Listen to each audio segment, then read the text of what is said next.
What if Socrates came to modern times by Ethan Hatchett? The audiobook.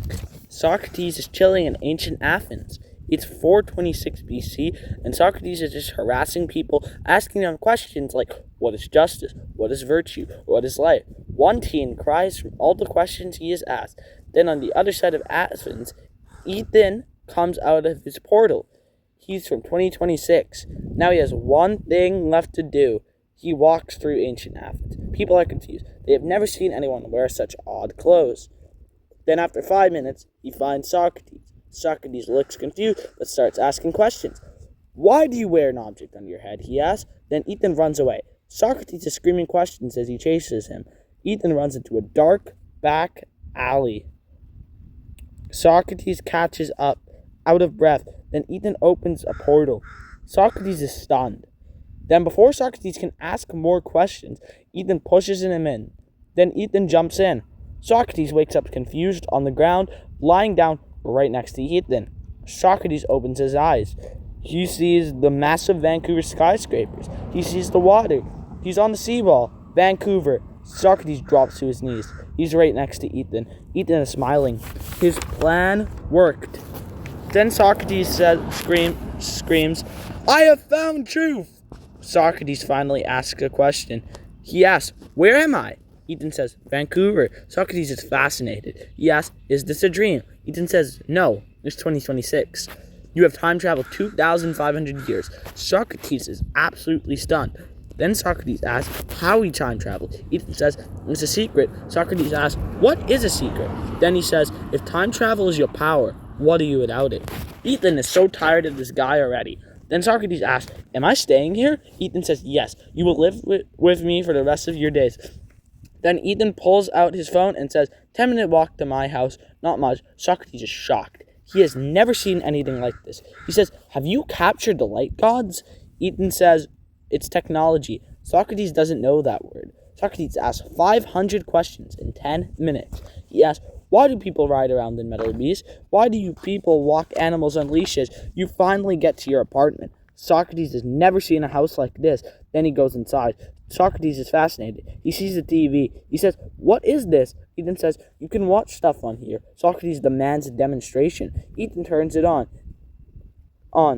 The first channel he sees, it's Canadian Prime Minister Bark Marnie. Socrates says, who is this? Ethan says, the leader of Canada. Socrates says, is he a king? Ethan says, no. People vote. Anyone can become it. Socrates watches the entire speech. He doesn't like it.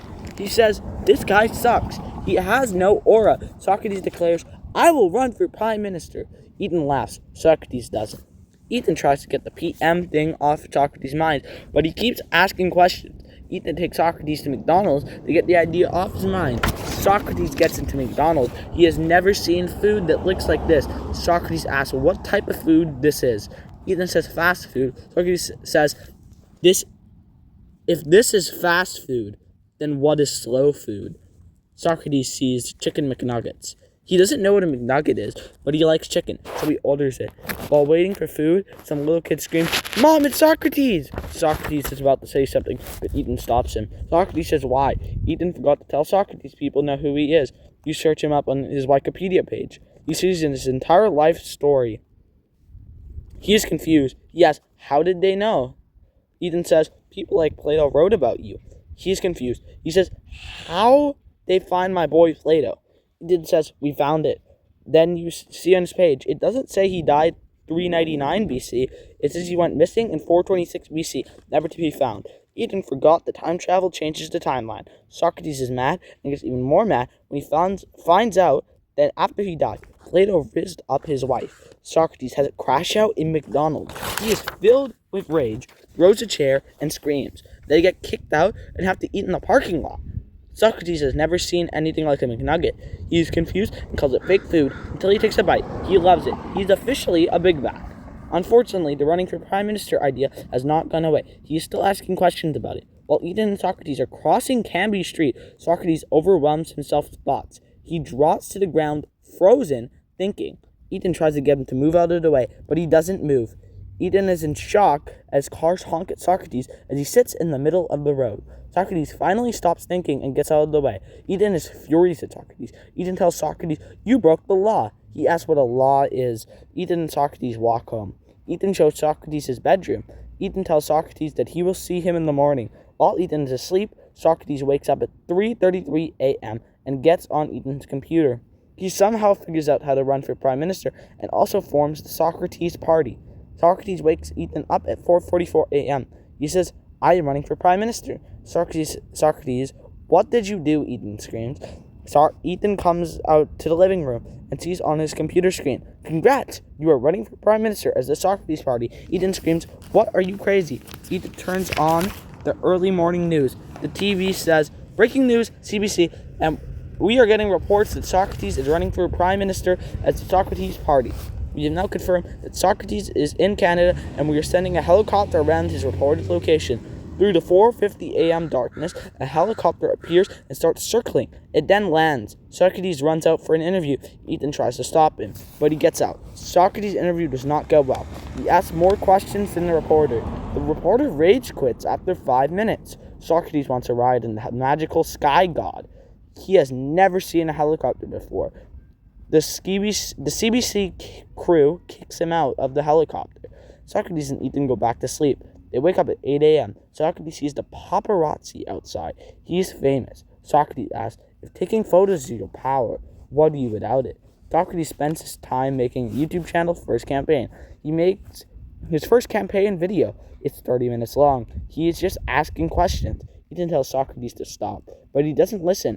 His YouTube video makes his poll numbers go to 11%. Socrates convinces Ethan to support his campaign. They go outside. Socrates holds a sign that says, "I know nothing, Socrates for Prime Minister 2026.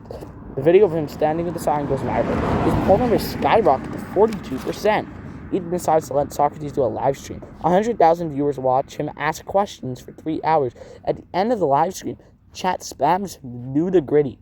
He does. His poll numbers skyrocket to 69%. He also gains crucial endorsements from the Rizzler, Baby Gronk, and the 6'7" kid.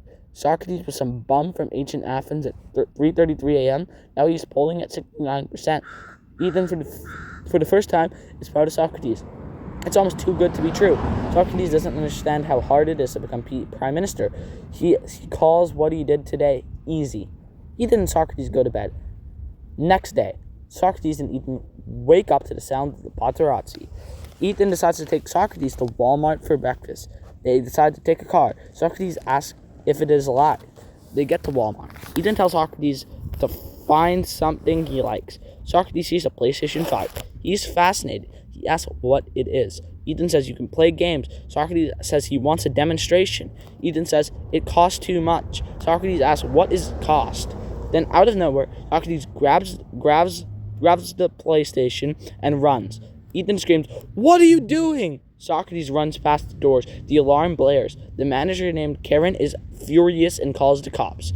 Meanwhile, Socrates is tired and slows down. The cops arrive. They arrest Socrates for stealing.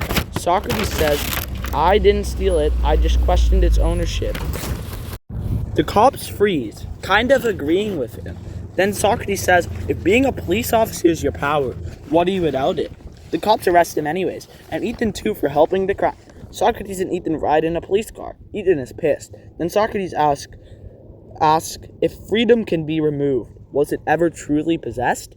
Then Socrates says, if the object belonged to Walmart, why was it placed where all may see it? The guard then says, "Guard, answer me. What is justice?" The police can't stand this guy. Eventually, Ethan and Socrates get to jail. The paparazzi is already there taking photos of him in cuffs. Socrates and Ethan get in a jail cell with 2 strong men named Randy and Jerome. Socrates asks the guard, "These bars are strong, yet can they imprison thought?" Ethan sees people outside jail from CBC News. They are reporting.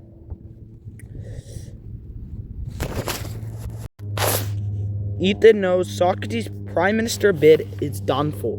Socrates doesn't understand. Ethan tries to explain to Socrates that people won't vote for a criminal. Socrates asks what a criminal is. Socrates still doesn't understand. Meanwhile, the news rocks Canada. Walmart releases footage of him stealing it. His opponents slander him. calling him a crazy Greek criminal. Socrates' poll numbers plummet to 4%. Socrates keeps asking Randy and Jerome questions.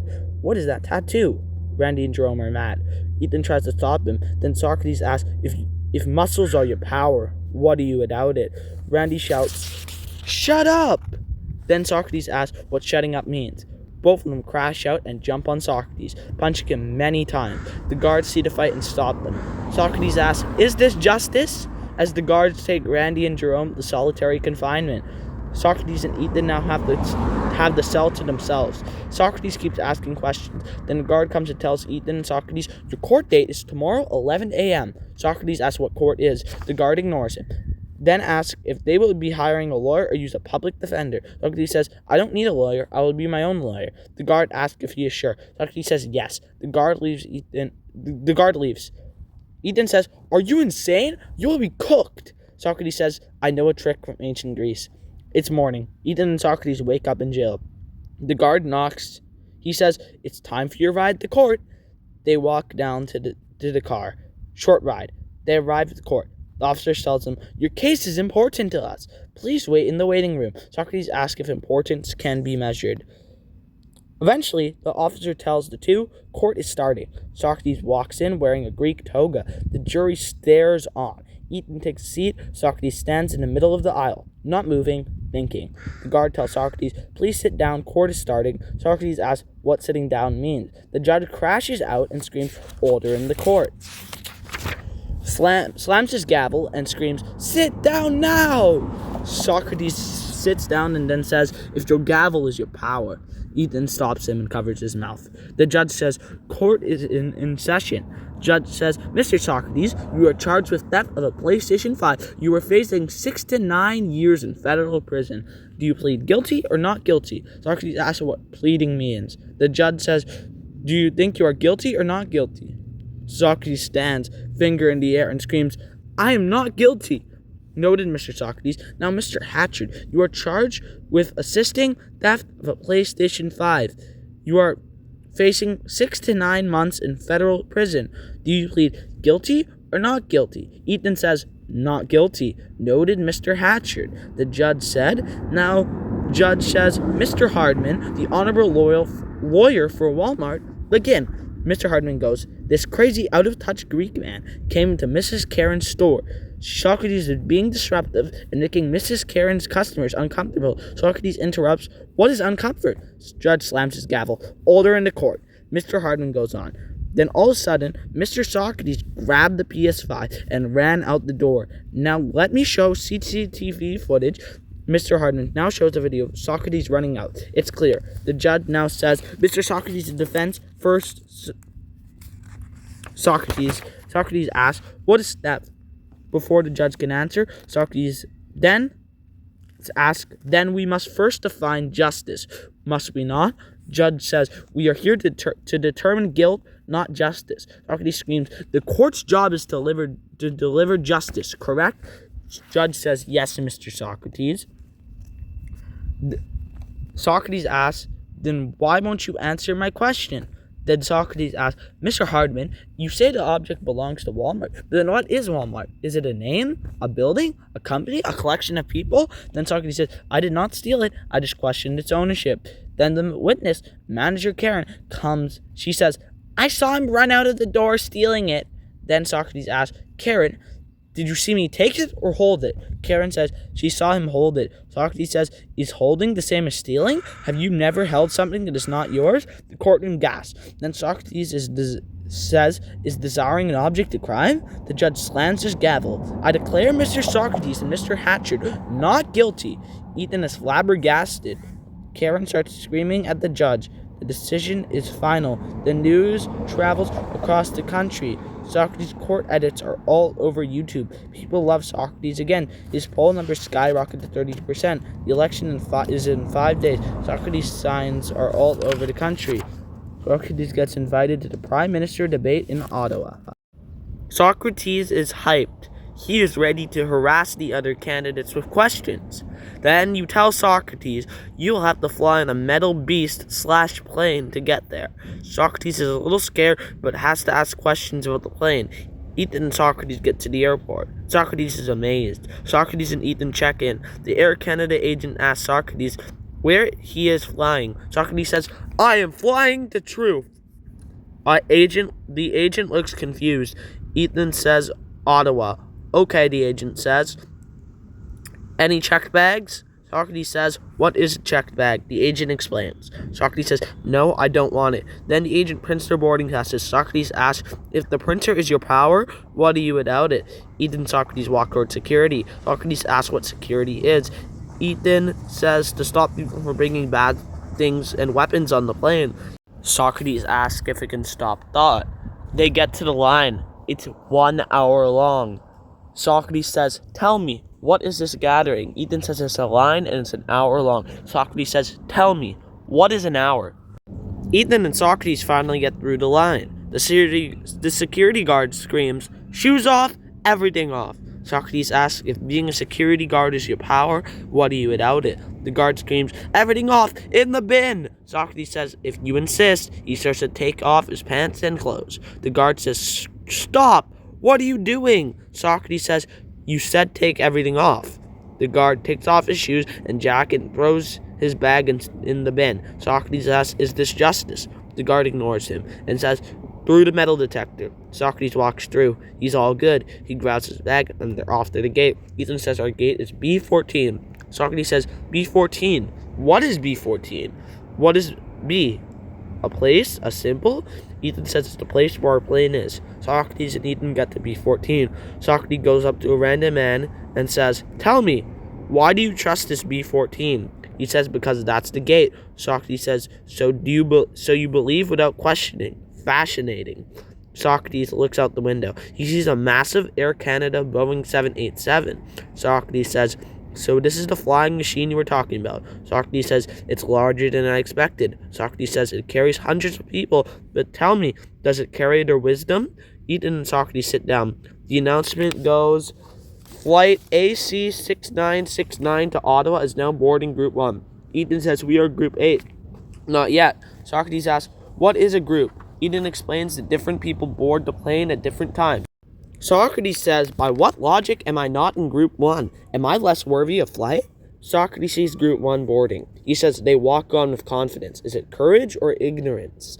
Many groups go by, but finally it's Group 8. Socrates says, "So justice, though delayed, is finally delivered." Socrates and Ethan get up and go to the desk. The agent scans their boarding passes. Socrates asks, "If the scanner is your power, what are you without it?" Socrates and Ethan enter the jet bridge. Socrates is fascinated. He asks, "What is this narrow corridor? A path between earth and the sky?" Ethan explains it's just a bridge to the plane. Socrates stops at the plane door. He says, "So this is the threshold, the point where we put our lives in the hands of a flying machine." Ethan says, "Please get in." Socrates says, "I will, but I enter with questions." Socrates enters. He points at the cockpit. He asks, "What is that chamber?" Ethan says, "That's the cockpit where the pilots fly the plane." Socrates asks what a pilot is. Ethan says, "The people who control the plane." Socrates says, "And we trust them on what basis? Have they proven their wisdom?" Ethan says they do training. Socrates says, "Tell me, what is this training?" Ethan says they learn before they do it for real. Socrates is fascinated. Socrates and Ethan begin to walk toward their seats. Socrates asks where he will sit. Ethan says 42A, a window. Socrates walks down. He says, "So many seats, arranged with such precision. Is this order or control?"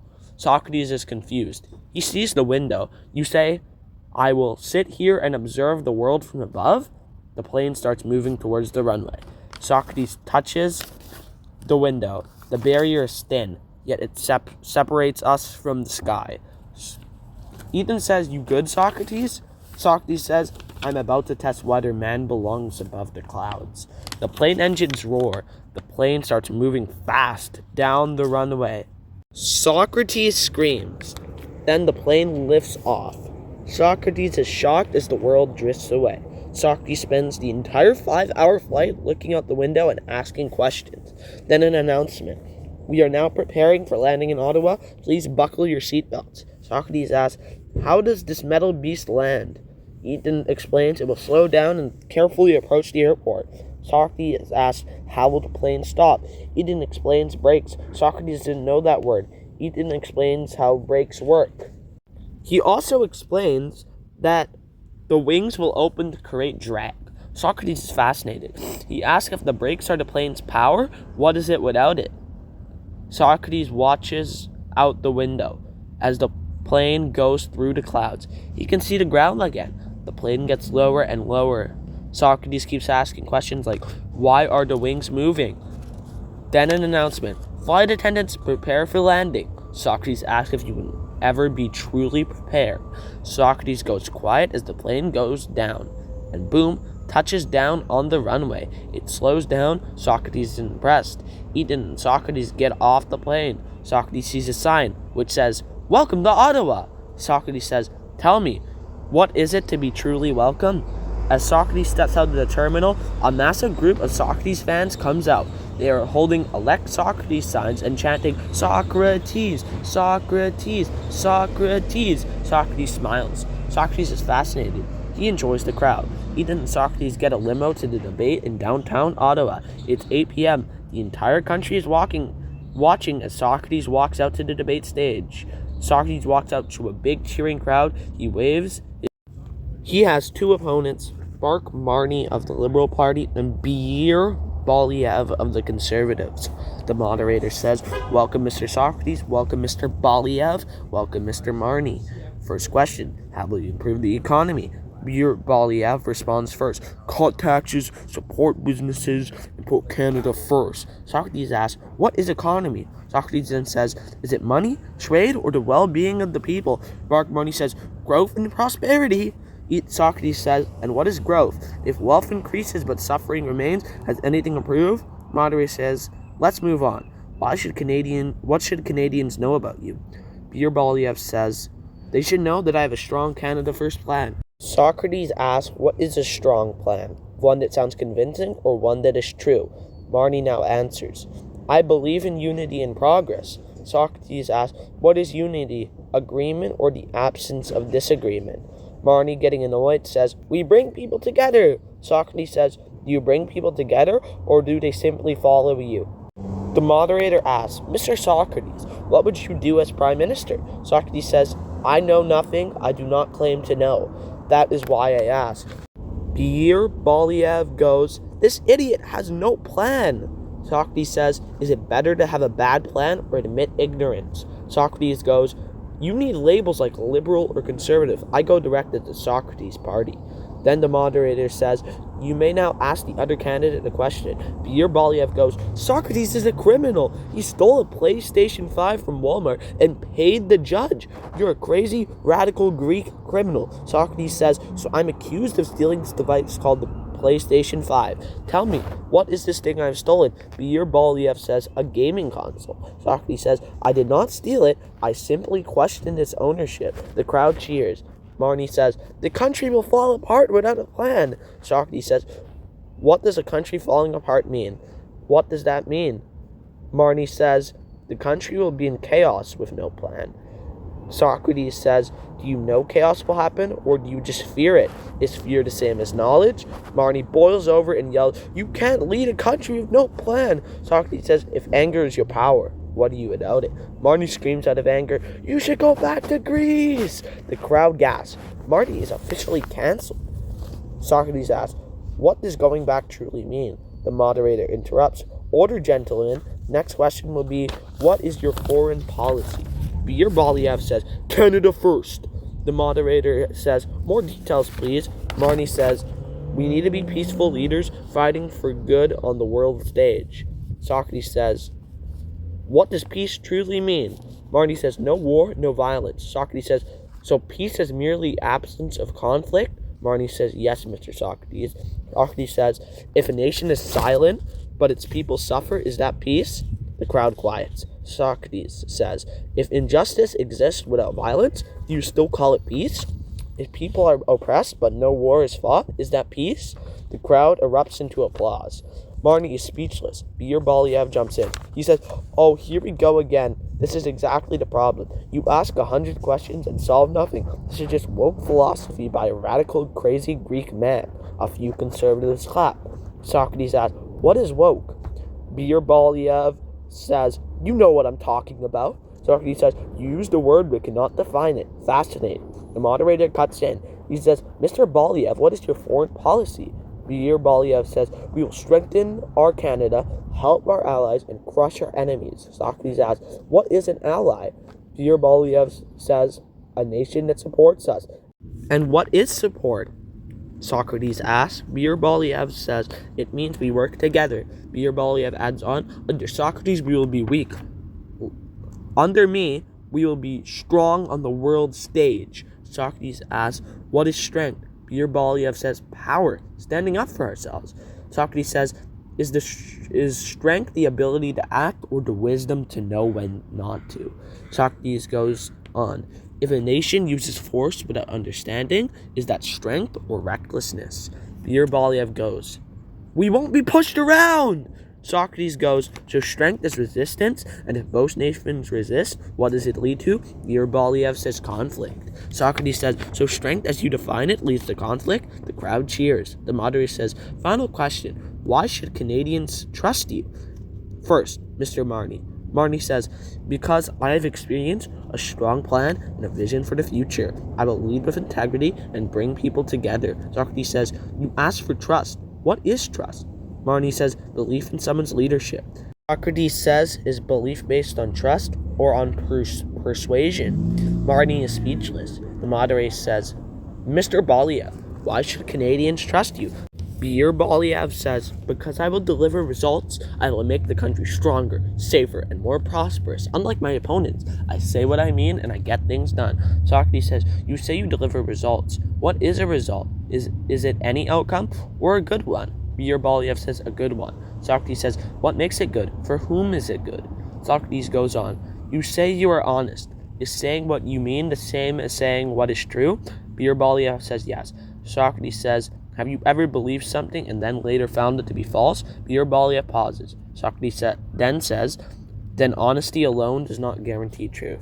The crowd erupts into applause. Even Marnie claps. Mir Baliev is extremely angry. The moderator says, okay, last question, Mr. Socrates. Why should Canadians trust you? Socrates says, you have heard many promises tonight. Each claims to know what is best for you. I do not claim this. I do not stand before you as the man who has all the answers. I stand before you as the one who asks the questions.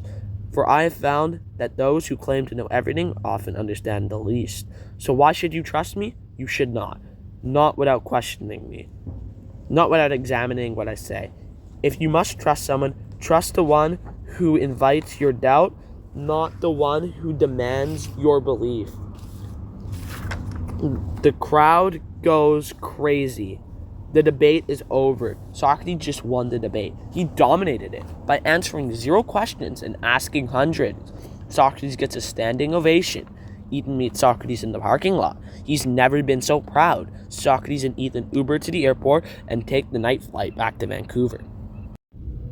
They land in the morning. Ethan and Socrates go straight to the voting station in Vancouver to vote. It is 4:59 p.m. Rogers Arena. The crowd is full of die-hard Socrates supporters. People dressed in togas. People holding signs that say, elect Socrates! Question everything! I know nothing! Polls close in 5 minutes. Socrates and Ethan are backstage. They can hear the noise. They hear chants that say, Socrates! Socrates! Socrates! Ethan says, this is insane! Socrates says, they gather not knowing the outcome, yet they believe it matters. Ethan tells Socrates it's time to walk out to the crowd. Socrates slowly walks. The crowd sees him. They go nuts, cheering. The arena shakes as they jump. The crowd chants, Socrates! Socrates! Socrates! Socrates walks out to the mic.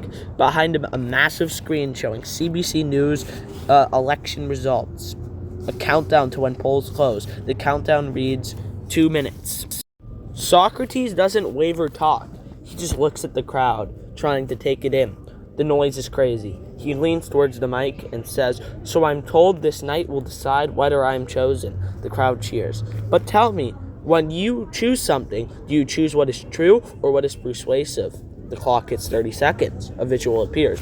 A voiceover says, tonight, Mir Baliev, conservative, versus Bargamani, liberal, versus Socrates, Socrates Party. Socrates says, So we have these labels: liberal, conservative, my name placed among them. Tell me, do these labels review what is true in a person, or how the crowd wishes to sort them? The polls close. The crowd watches closely. Early results flash. 10% counted. It says Beer Baliev conservative. 52%, 1.5 million votes. Socrates party. 37%, 1.1 million votes. Bark-Marnie, liberal. 10.9%, 327,000 votes. The arena gasps. They did not expect this. Socrates studies the screen, then turns to the crowd and says, "So if a small portion counted, we already begin to speak as if we know the whole." He then says, "You say I'm behind, but behind in what? In votes counted or in understanding gained?" The crowd calms. It's 7 p.m. 45% counted. Beer Baliev conservative, 6.5 million. 48.1%. Socrates party, 40%, 5.4 million. Bark-Marnie, liberal, 14.9%, 1.6 million votes. Socrates glances at the screen.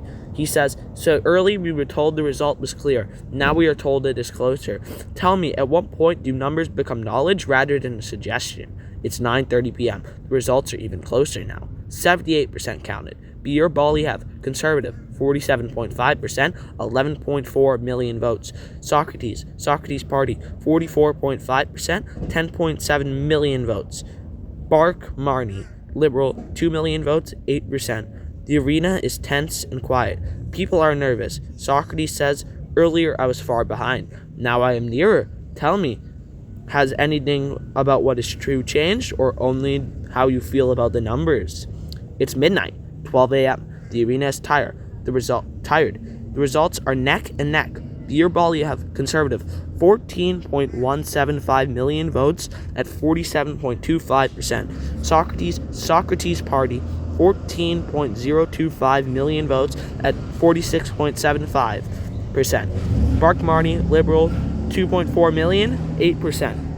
Socrates says, "So now we approach equality. Tell me, if the difference becomes so small that it is nearly nothing, what are we truly measuring?" The arena is silent in tension. 2:30 a.m. 99.5% counted.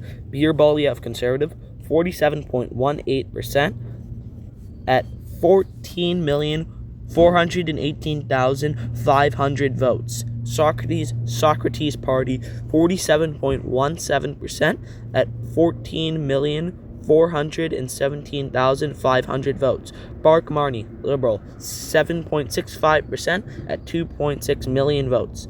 The arena is tired and filled with tension. It is so close. Socrates says, "So we are nearly the same. Tell me, if 1,000 votes separates millions, is that a great difference or a small one?" 3:33 a.m. 100% counted. Bark-Marnie, liberal, 2.8 million votes, 5.8%.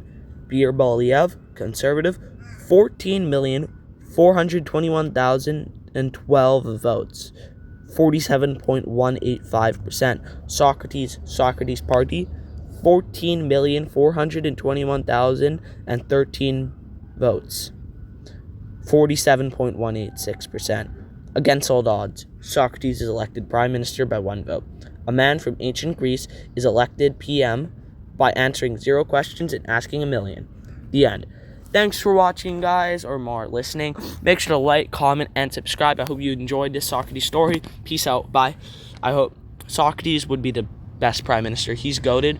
Thanks for watching. Bye-bye.